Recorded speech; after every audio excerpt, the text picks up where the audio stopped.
That Coke was warm and flat.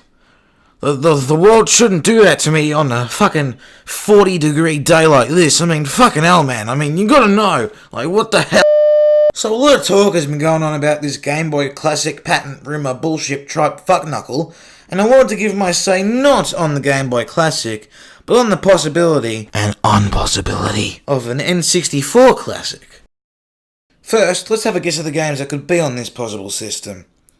There aren't really any games I can think of aside from the obvious ones like Mario 64, Ocarina of Time, Star Fox 64, and possibly Pilot Wing 64. That's not that many games. And even worse, this fictional system would most likely have free emissions so good that it would be a sin not to have them. I am of course talking about Banjo-Kazooie, Banjo-Tooie, and Conker's Bad Fur Day. These emissions would mostly be caused by Rare being with Microsoft, and also they probably wouldn't put Conker in anyway because of shit like this. I say, little fella, you better get this fat-ass bitch off of my back pronto. Yeah, it's understandable why they wouldn't put it on there, although the SNES Classic is rated M, so it could happen. Also, just going off script for a minute, the proposition of a fat metal crate that can't change its mass anyway is really funny to me. If they did end up putting Banjo on, they probably wouldn't even put Stop and Swap on, or even Tooie, so that's a lost selling point. Although, you know what a gained selling point would be? Not having it look like this, but rather having it look like this. So you know how the SNES Classic has Star Fox 2 on it?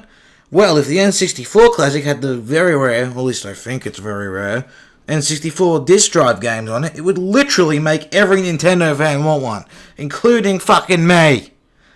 And that is where most of the games on that system would come from. Like, seriously, Mario Odyssey games would sell that system. No joke. Get on it, Nintendo. Oh wait, I forgot to mention games like Yoshi's Story and Super Smash Bros. And F-Zero. But the point still stands. There would have to be N64 disc drive games on it, or else this system would not sell.